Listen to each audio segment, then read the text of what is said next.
In the 20 years that I've known you, I have changed so much. I'm sure you would agree with this, and we both have.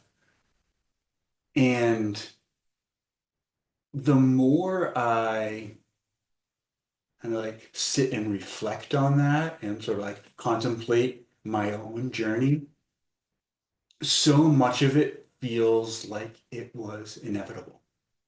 It's like I was, no matter what was going, or no matter what I thought was going to happen, I was always going to become who I am now.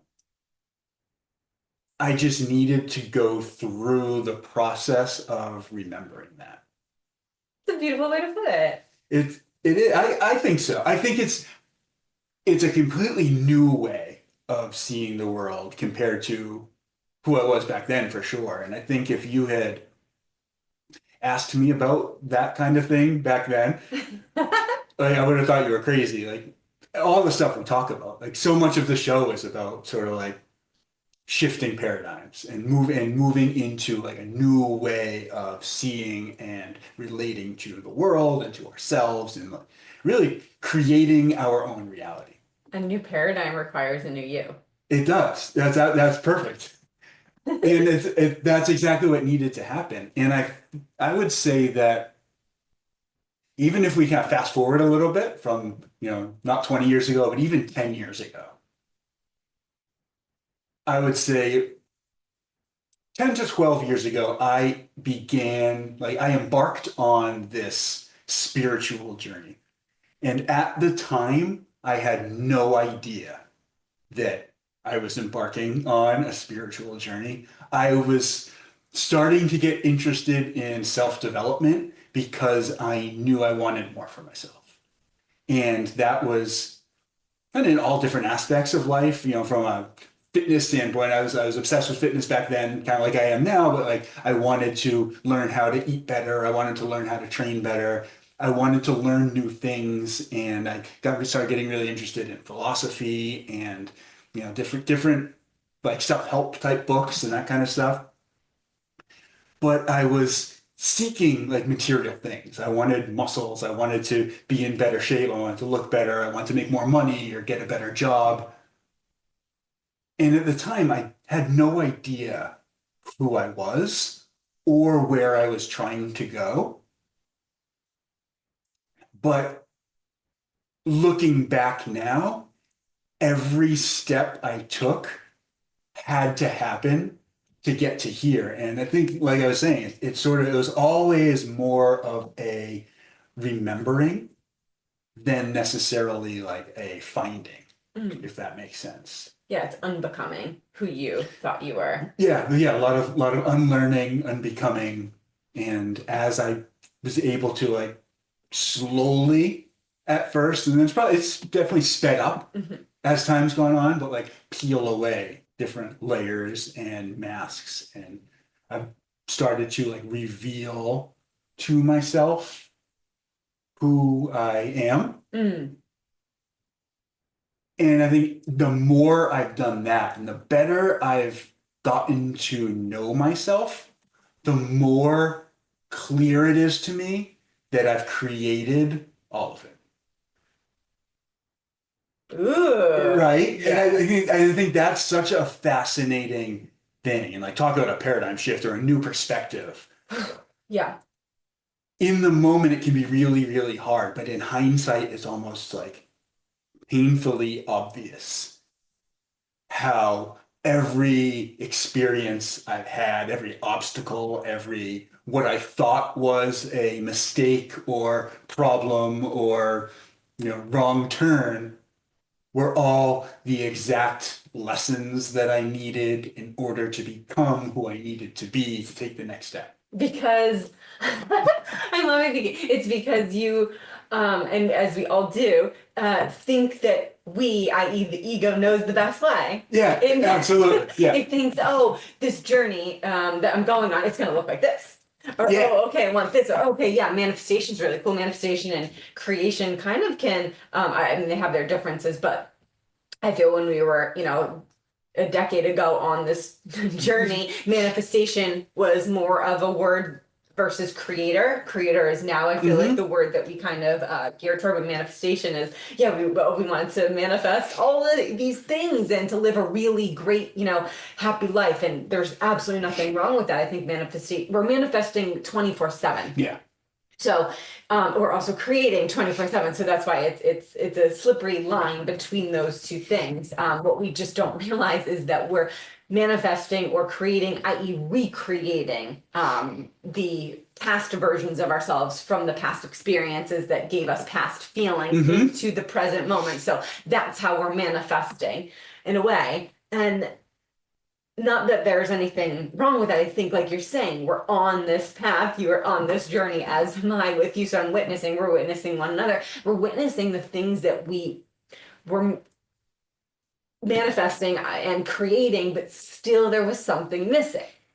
And it's like, okay, if these are material things that I wanted and getting a perfect body and losing weight or getting more money, or we got great cars or we went on some pretty epic vacations and stuff, but it's like, all right, we're happy for here and there. And then it's like, wait a minute, though, what's going on? So I feel like I had this manifestation, journey 10 years ago. And then I think it was last year, I was rereading my journal. And it was like, if a genie could grant you one wish, what would it be?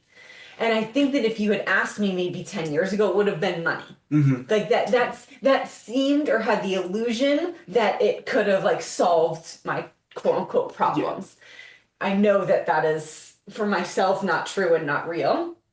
And I wrote down, if a genie had granted me one wish, it's to live a worry-free life.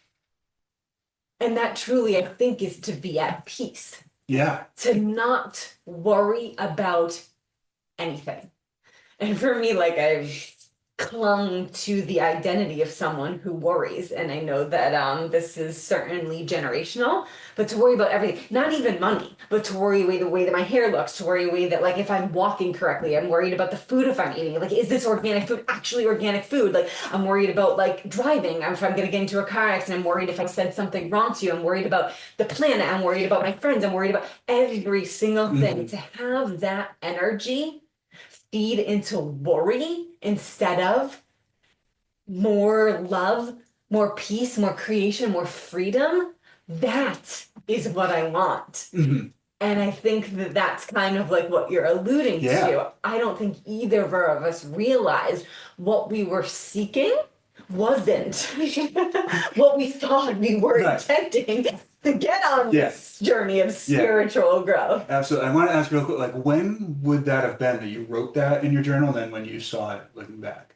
I wrote it last year when we were in Massachusetts. Okay. So probably in like the spring or summer of last year. Gotcha. And then I remember probably about a month ago to 2 months ago, so I'd say like maybe November, December-ish, I was going through, because that time in Massachusetts, like, I don't know, I was on another plane. Like, my journal entries are so good. I wrote back and I'm like, did I write this? And I just happened to come across it. So it was probably, a little less than a year ago, but like last year, 2024, that I wrote it. I wasn't sure if it was older than that, but so like the way I'm perceiving it then. I think I know what you're going to say. Yeah. Well, I was going to say, so for like, probably up to like 10 years, and you're my whole life before that, but like for like the 10 years before that, it was like, oh, if I could get this much money, this job, this car, this house, then you probably like subconsciously or were believing that was going to free you from your worries.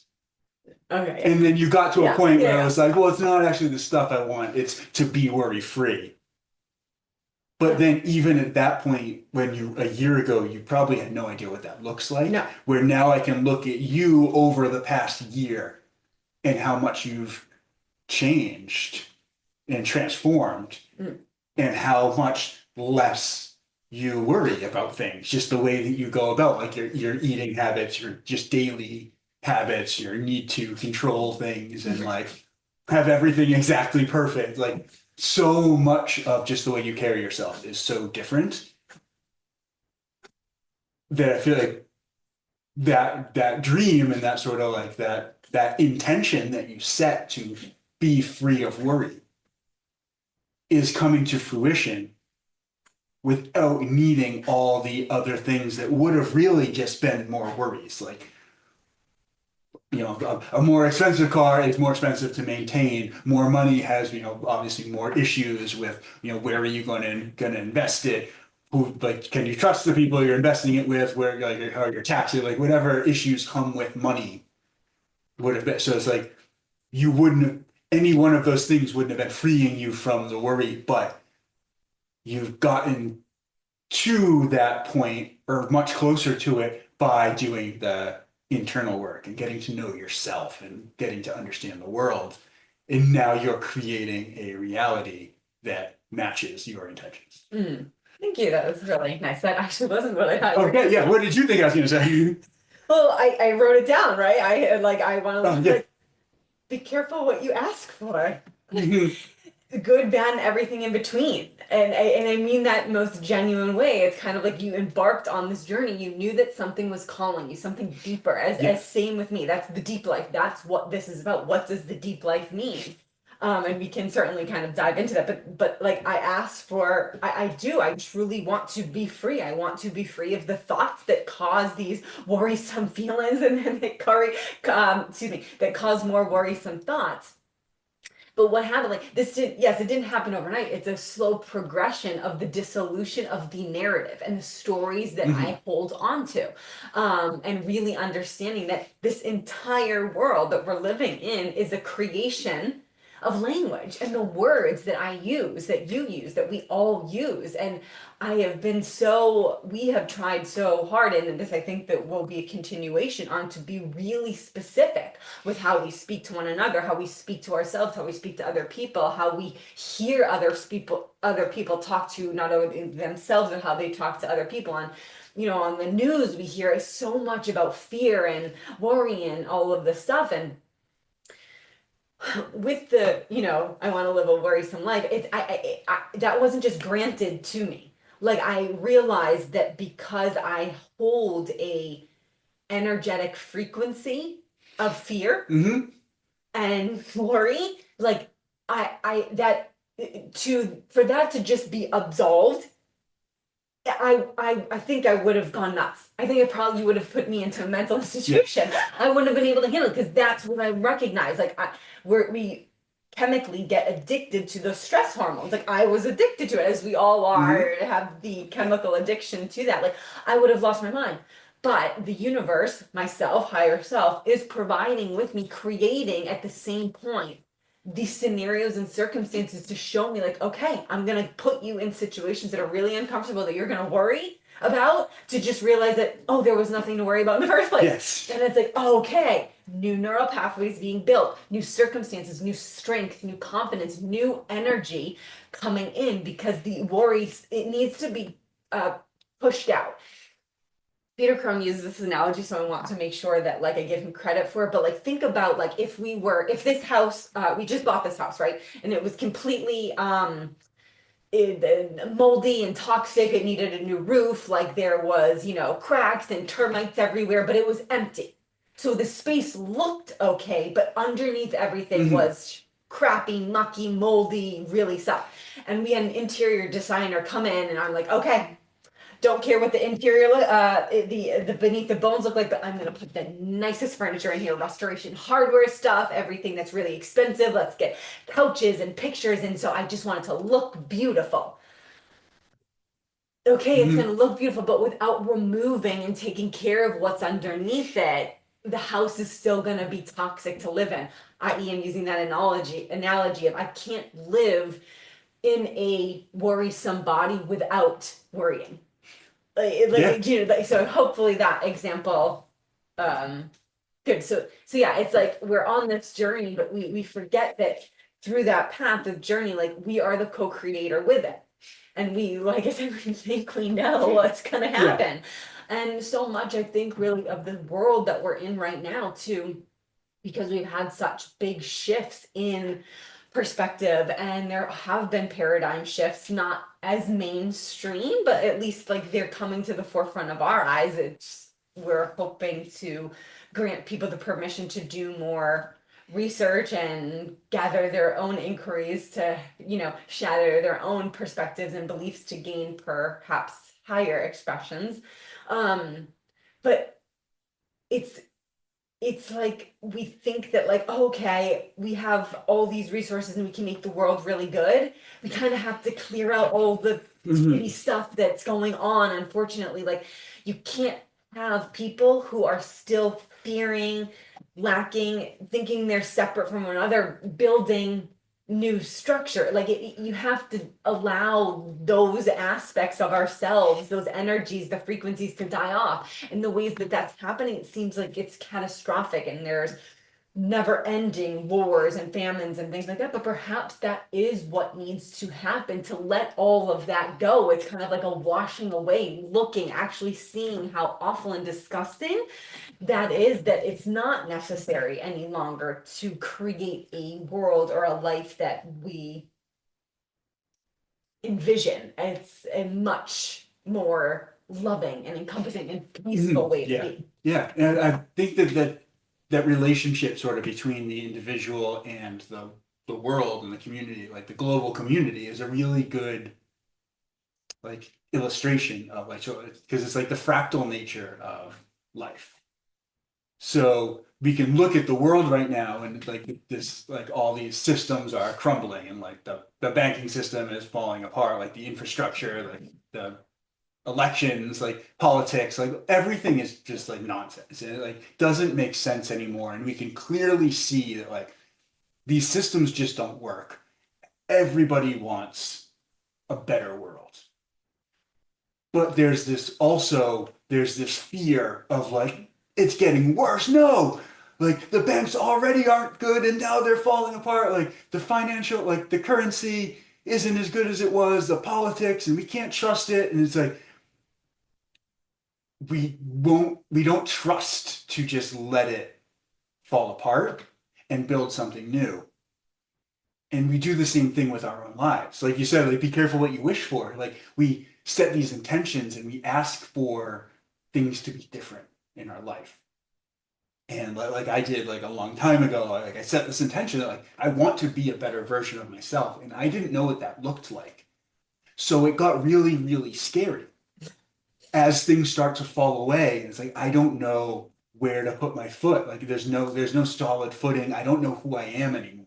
It's like I got to this point. It's like everything I know is a lie. The world is not what I thought it was. Who am I? What am I? And it got really, really scary. And I've said this a lot on the podcast. Like there was a long stretch where I believed I was going crazy, or I was like pretty sure I was going crazy. And like, how is nobody else seeing this? How is everybody just going about their life like nothing's happening? It's like I have no idea who and what I am.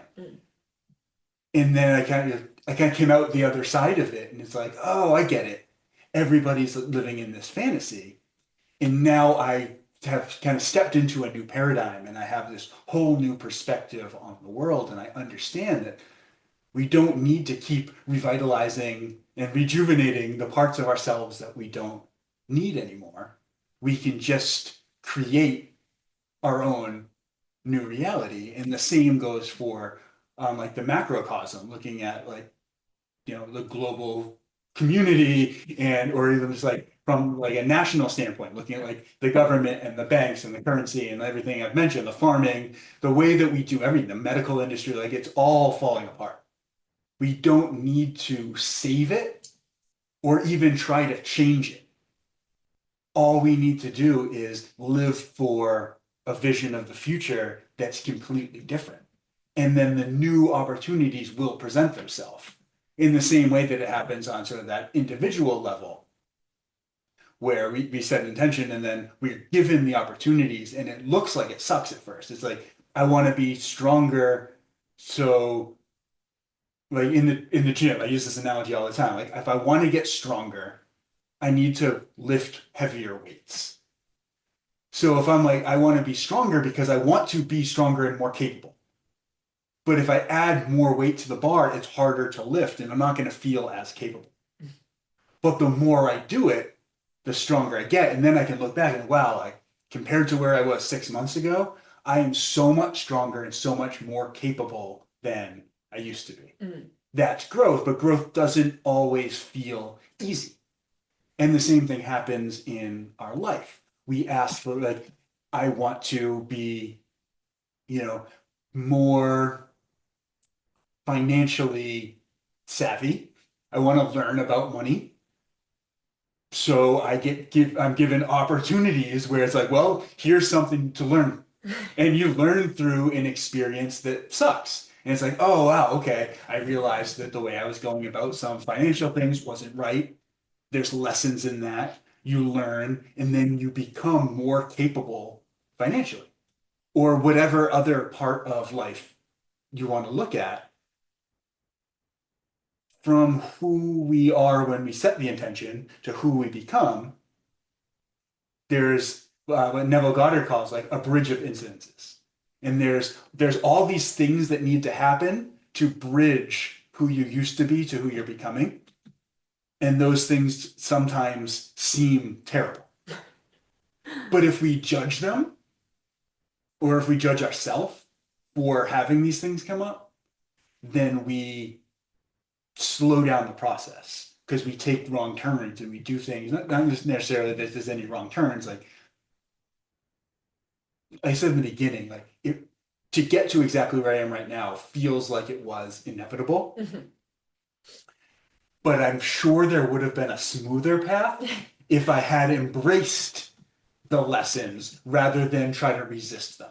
I was just gonna say you're missing a word, resistance. Yes. Yeah, and that's I think part of the journey. We must understand what that resistance looks like so that when another opportunity of a circumstance and situation, whether that be like financial, health, agriculture, economic, whatever it is, presents itself, it's like, okay, this looks somewhat familiar. It's never going to be the same scenario. I mean, very rarely. If I've never encountered like two of the same exact lessons, maybe some, but never two of the exact same, because it's life trying to present us like, okay, hey, remember this? It's a little bit different. Can you use your imagination? Can you use the strength? Can you use the resources that you had from this other scenario into this one? That's how we grow. Yes, exactly. The analogy of becoming stronger in the gym is stronger in life. Yeah, and what you were saying too, this fantasy. I know that you're using that word, but it's a dream. Mm-hmm. We're living in a dream, as John Miguel Ruiz said. Yeah. Read the first line of the Four Agreements literally 10 years ago. Life is a dream. And I was like, nope, fuck that. I don't know. I literally was like, you're crazy. I don't know what you're talking about. Like, that's how are we in a dream? I'm in awake. And it's like, oh. Mm-hmm.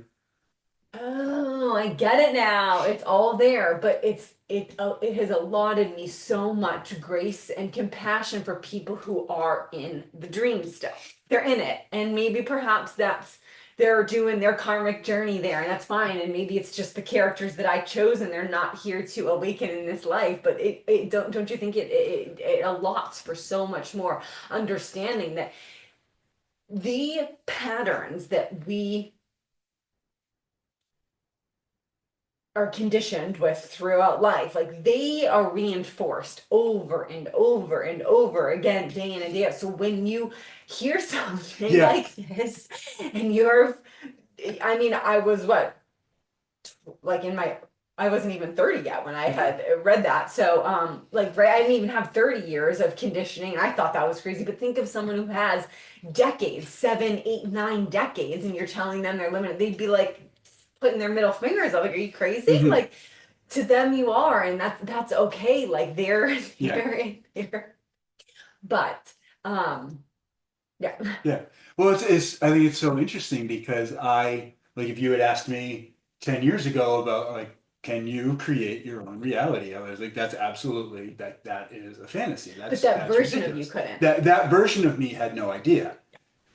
But now I look back and like that version of me was living in a fantasy. And he believed he was a separate being who needed to like scrape and fight to get by living in this like unforgiving and dangerous world. Mm. And that I believed I was all alone and that I needed to find a way because it's like everyone's fighting against me and we're competing with each other for resources. And now, 10 years later, like I look, it's like that. I feel so bad for that version of myself that he truly believed that and had no idea that like it was all his creation. And because he believed that, he was creating scenarios that reinforced that belief. That's an important one. Yeah, it is absolutely like Yeah. that's, and it's like when you believe that you are a victim of circumstances, you will keep experiencing circumstances that validate your victimhood. And that's why I truly believe like the most practical thing that we can do is like fully embrace the role of creator Mm. and like really take ownership of every single thing that we experience and look within. Mm. And like, why is this being presented to me in this way? What can I learn from this? And really embracing like the like certainty that every single thing that we experience is an opportunity to learn and grow, and it is supporting our evolution. When do you think you had that shift of, oh, it's me, I'm the creator? Like for like tangibility, I don't Yeah, know. no, I'm trying to think of it too. it's a really good question. There was it didn't happen in a flash. Oh no. You know what I mean? Like I wish I could say like, oh yeah, well it was like at this date I realized it. I realized it in stages. Yeah. Yeah, I think, yeah, go ahead. So I think like, and you mentioned the difference between like being a creator and being a manifester, or creating and manifesting. And I think to like lean into that a little bit, my idea as I first started to accept these ideas, and I think it was when I read You Are the Placebo. Okay. Like Yeah. it's, yes, it was So like, oh, my mind does that? yeah. Yeah, I literally was gonna say that's what I So that was when, and that was um had to have been 8 or 9 years probably, ago. yeah, probably 8 or 9 years ago. I read that book and started really like, okay, there's some truth to this. So You Are the Placebo is by Dr. Joe Yeah. Dispenza. Was it his second book? First book. No, it I, wasn't his first book. I think it was the second book. Second. It's hands But down one of the incredible. early books, and it's really, really good. All of his books are. And when I first read that book and started thinking about the placebo effect differently, and be like, okay, so there is something to this, but I still thought of myself as a separate person who could manipulate an objective reality Mm. by using my mind and using belief. And I think because of that, it was a really slow process to chip away that I so firmly believed in an objective reality. Mm. And I so firmly believed that I was a separate individual that even as I started to truly accept the fact that we can do some pretty incredible things with just changing the way we think about the world and think about ourselves, it was still very much trying to get things and trying to change things in an objective reality with my mind. So from there, it was a really, really like slow process of chipping away at that belief until I mean, it was pretty recently, maybe in the past year, Mm. that I would say, to the best of my knowledge, I'm really grasping the fact that that everything that I see and experience is a projection of my own consciousness, and like really tangibly experiencing that. Mhm. But it was an 8-year process. I wish I could say it just happened. No, I love it. I agree. I think that it's just kind of the stages along the way. It progressively got more and more obvious for Yeah. myself, and I think you as well, is what you're describing it. It's like that unlocks something. It unlocks like a portal, and that portal is just like deeper, deeper, deeper. Like that's the Mhm. again over circle Yeah. back. That's the deep life. The epitome for me is like living a deep life is keep asking the questions of wait, Yeah. why is this happening to me, why is this happening for me, why am I creating this, what's going on. And even using that word creating this, I didn't truly understand what that meant probably up until like um I would say probably Massachusetts was like the inevitable for me, like, Mhm. okay, this is it is so obvious being back now in California that that 2 year blip of Yeah. Massachusetts was like absolutely my creation to become the highest expression of myself in this moment. Like hands down, like I relate so much to the version I am in California now to the version I was in California prior to us moving that I don't even Yeah. recognize the Massachusetts Elise other than an older version of myself so far even beyond like California at least. Yeah. Like a little bit more because I was tapped in at some points, but so necessary for me to create that version Yeah. of It's so myself. much like a chrysalis kind of like phase of like you're in your cocoon and Yeah, you're. and some amazing, beautiful things came out of it, even though it was the most difficult. So again, Hmm. same thing. Like I technically didn't ask for a worry-free life until I was there. And please, I want everybody to understand. Like I worry still. I think that's enlightenment. I think to really be free of absolutely Hmm. no worry ever. Or like that's the enlightenment. Yeah. Again, it's not a. I don't think it just happened once. I think it's a progression, a Yeah. process, an ascension.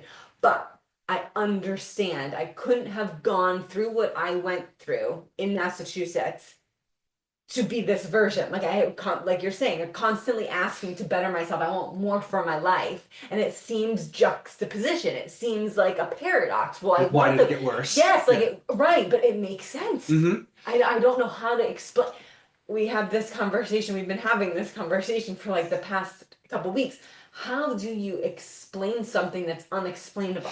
How do you try to put into words something that is wordless? Yeah. Like It's it's like a ineffable. feeling. Yeah. I can't, like, I cannot, I, that's like, I want to give so many tools and tricks, and we're obviously giving our perspective and of our own journeys. And, I've had people ask me, like, how do you know? How did this happen? It's like, it's a feeling. Hmm. It's literally a feeling. It's a new thought prompt. Like I wish that I could put someone in my brain, in Yeah. my head, so that you could like understand. But it's like I can't explain something that's unexplainable other than Yeah. like Yeah. it's a new way of being. It truly, truly is. That it's just like I want to go down another path for a little bit Oh, because you okay. just like really inspired something in me that Okay. I think that when we're talking about paradigms, that exactly what you were just saying is huge. It's like this idea of we can't really explain, like we can't explain what it means to know something. You can try and you can use words, so like, but like we can only really describe it by comparing it to like what it means to not know something. Like how do you really describe knowing something? Like I don't know, you just know. Well, But yeah. but you know, but you feel it. And I think to take it one just step deeper on the theme of this, it goes from knowing to gnosis. It is literally ingrained in your Yeah, being that it's like, wait, I don't even know that I know this, yeah, but I know it's because it's that gnosis. It's yeah, the being it. You're being the knowledge that you gained. Like that's gnosis. It's like you go from belief to knowing to gnosis. yeah. But we're programmed with this idea of like learning as like memorizing things. And it's like, oh yeah, well I learned that, so now I know it. But if you're like, well, how do you like what about it is true? And it's like, well, like someone told me. Like it's not, you don't really know. Like you read something in a book, it's somebody else's opinion, and you remember reading it in a book, so you say you know it, but you don't really know if that thing you read is true. And then you experience things that you tangibly like feel to be true. And it's so different from reading something in a book. It's a completely different paradigm of like, what does it actually mean to know something? But it's like, kind of like everything is like that. Like, what does it mean to like, to smell something?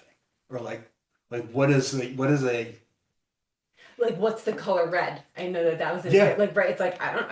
It's red. yeah, I know that it looks red. I know that like that blanket over there has like red, green, and blue on it. yeah, But like, how do I don't know. It's a color. yeah. But like, I don't know. I love that. This is such a great example because, okay, even what you know of as red and what I know of as red, I have no idea if what you see as red is what I see as red. Because we can both look at something that's red and we can agree that it's red. Yeah, we've had fights about this before. And I'm like, grab the purple bowl. You're like, that's not purple, it's yeah, blue. I'm like, but it's purple. yeah, It has more. Now it's like a periwinkle. It has but yes, that you yeah. oh, I like But this even looking at like this table that's in front of us, like I say that's black, you say that's black, but I don't know if what you see when you look at it is the same thing I see, because maybe what you see is what I perceive as white or red or green.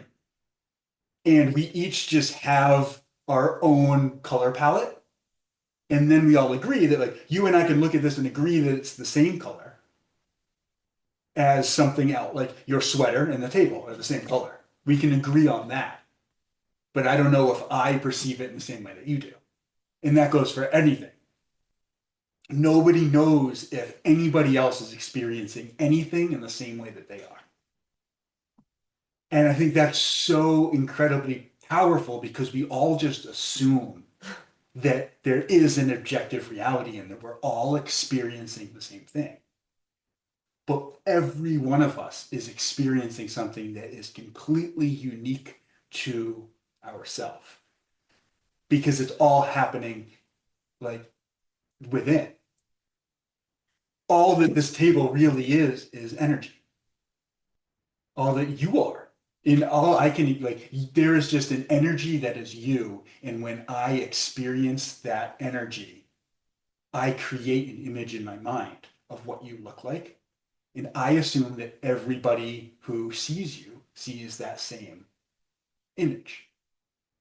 But if somebody walking down the street sees you, they could see you completely different than I see you. When you look in the mirror, the face that you see, I don't mean just like subtly, like, oh, like you see yourself and like you see the flaws and I see the beauty. No, you look at yourself, you could look like something completely different than I could ever comprehend. And in my world, people look like this. But I'm the only one that actually experiences that because when I see a painting of a person or a statue or a photograph, I see them the way that I see people. But any other person that sees that sees whatever they see as people. That's deep. Right? It's crazy that we can just go through our life assuming that there's just a thing. There's just this objective reality. Everybody sees what I see. And if they don't agree with me, they're wrong and I'm right because it's so obvious to me. But it's like this really, really powerful way of reframing the world in understanding that like whatever you're perceiving is real to you. And that's your reality. And whatever I'm perceiving is my reality. So that's what they And say. It's real, but it's not true. yeah, and that's what it means like when we're creating our own reality, everything that I'm seeing and experiencing is a reflection of my own consciousness. And everything that you're seeing and experiencing is a reflection of your consciousness. So like the energy that's sitting here talking, you're seeing me based on who you are. You're hearing me based on who you are. The words, the way that they come out is all your experience of you in how you experiences this energy. And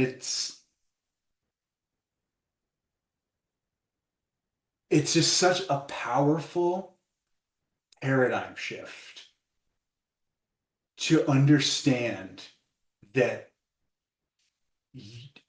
for myself, to understand that I am the one that's responsible for all of it, because everything that I experience and how I relate to it is only happening within me. Mm, mm. That's a very good way to put it. Yes. The responsibility of it. Well, most people are scared of that.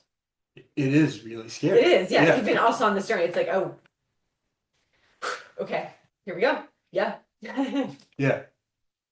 And that's knowing yourself, I think.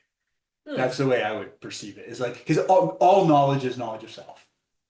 And everything that we experience is a way to better know ourselves. And then the better that we know ourselves changes the way we're relating to Hmm. everything else that we experience. Because like I said before, like when we believe we're the victim of our circumstances, all we're going to see is things that validate victimhood. Things are going to happen to us Because we'll create that. because that's what we're Yes. creating. Yes. When we realize that it's all us and that it's all, this is me showing me the things that I need so that I am able to become who I'm becoming, then everything is an amazing opportunity. And then those same things that I was using to validate my victimhood before, I'm now using to validate my growth and evolution.